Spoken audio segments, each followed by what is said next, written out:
Hello বন্ধুরা, শুভ জন্মাষ্টমী। আজ জন্মাষ্টমীর দিন সকাল সকাল উঠে স্নান সেরে আমি আমার ঠাকুর ঘরে এসে ভালো করে ঠাকুর ঘরটাকে মুছে বাসন ধুয়ে আমি আমার গপুকে স্নান করানোর জন্য রেডি করে নিলাম।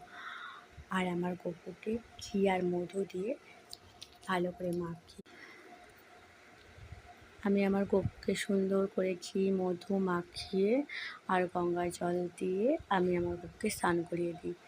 তারপরে আমি সুন্দর ড্রেস পরিয়ে দিই আমার গপুকে। তোমরা সবাই দেখে বলো আমার গপুকে কেমন লাগবে। তারাও এখন স্নান করাচ্ছি, একটু পরে আমার গপুকে ড্রেস পরিয়ে দেখো তো কেমন লাগছে আমার গপুকে।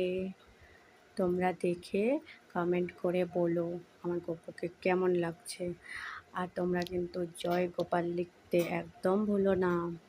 জানো তো আমার এই গপুকে অনেক ছোট্টবেলায় নিয়ে এসেছি, মানে 9 বছর আগে আমি নিয়ে এসেছি। এখনও পর্যন্ত আমার গপুকে এইভাবে আমি প্রতি বছর জন্মাষ্টমীতে আমি এরকমভাবে সাজিয়ে গুছিয়ে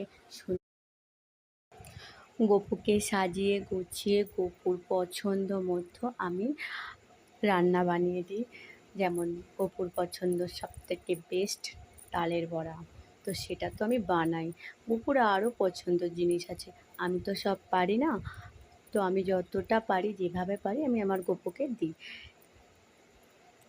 এখানে 5 রকম ভাজা গপুর জন্য বানাই আমি প্রতি বছর, এভাবেই আমার গপুকে খেতে দিই। দেখো গপুর যা যা পছন্দ সব কিছু বানিয়ে আমি গপুকে খেতে দিয়ে দিয়েছি। তারপর সন্ধেবেলা আমি একটু কৃষ্ণের শতনাম পড়ে নিলাম, নিয়ে আমি এটা ঘরেতেই পুজো করেছি, কোনো ঠাকুরমশাই আসেনি, আমি নিজেই পুজো করেছি।